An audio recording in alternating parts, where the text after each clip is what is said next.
जय माता की।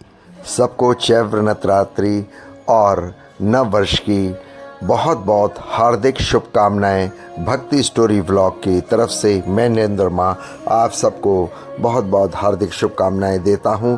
माता रानी इस नवरात्रि इस नव वर्ष में आपके सभी कार्य पूरे करे। बोलो जय माता की। दोस्तों, आज से नवरात्रि शुरू हो गया है और हमारा नव वर्ष भी शुरू हो गया है। हिंदू धर्म में नवरात्र के पर्व का विशेष महत्व होता है। चैत्र माह के शुक्ल पक्ष की प्रतिपदा तिथि से चैत्र नवरात्रि शुरू हो जाती है। नवरात्रि पर देवी दुर्गा के 9 अलग अलग स्वरूपों की विधि विधान से पूजा अर्चना की जाती है। इस बार नवरात्रि की शुरुआत 30 मार्च आज रविवार से प्रारंभ हो गई है। प्लीज़ 30 मार्च चैत्र नवरात्रि शुरू होने जा रही है। चैत्र 30 मार्च से लेकर 6 अप्रैल तक रहेंगे।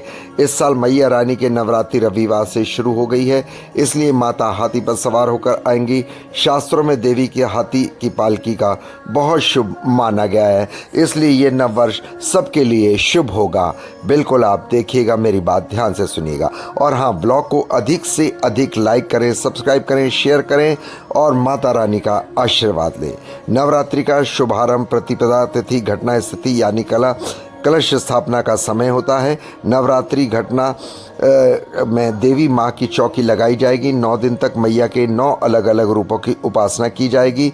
कलश को भगवान विष्णु का प्रतीक माना जाता है। माँ दुर्गा की पूजा करने से पहले कलश की पूजा की जाएगी। नवरात्रि में माँ दुर्गा के 9 स्वरूपों को विधि विधान से पूजा की जाती है। साल भर में कुल 4 नवरात्रि आती है, जिसमें चैत्र श्राद्धी काफ़ी महत्व दिया जाता है। माना जाता है कि नवरात्रि में माता की पूजा अर्चना करने से देवी दुर्गा की परिवार पर खास कृपा होती है। देवी दुर्गा की सवारी वैसे तो शेर है, लेकिन जब वे धरती पर आती है तो उनकी सवारी बदल जाती है और इस बार माँ दुर्गा घोड़े पर सवार होकर धरती पर आएंगी, ये भी माना जा रहा है।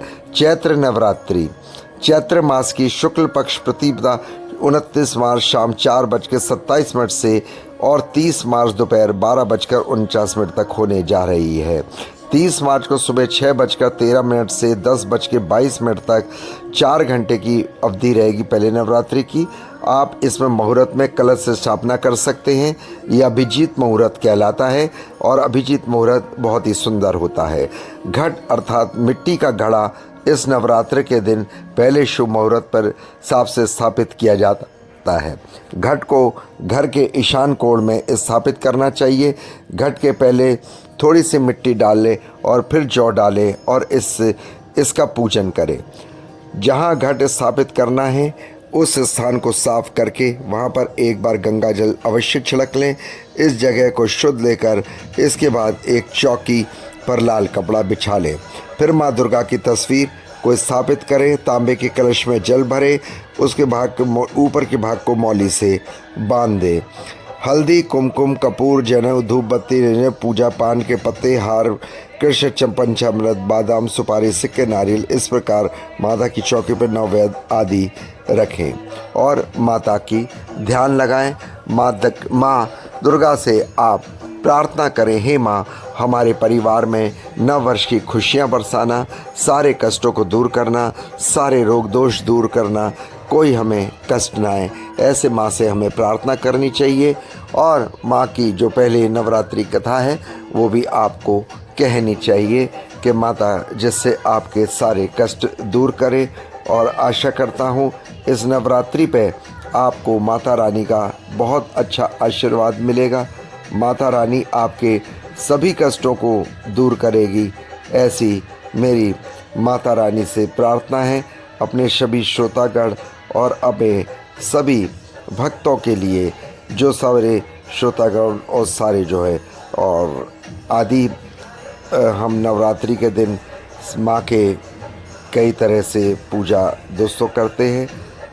मैंने आपको माता का आपको बता दिया है किस प्रकार आपने पूजन करना है, सारी चीज़ें। और यदि कोई आपको पूछना है तो आप मेरे से कमेंट्स बॉक्स में पूछ सकते हैं।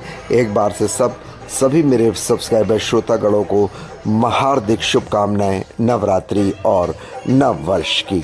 माता इस वक्त आपके सारे कष्ट दूर करे। जय माता की। प्लीज़ ब्लॉग को अधिक से अधिक लाइक करें, सब्सक्राइब करें, शेयर करें, कमेंट्स बॉक्स में जय माता की लिखकर हाजिरी लगाएं। आपकी सभी मनोकामना पूर्ण होगी।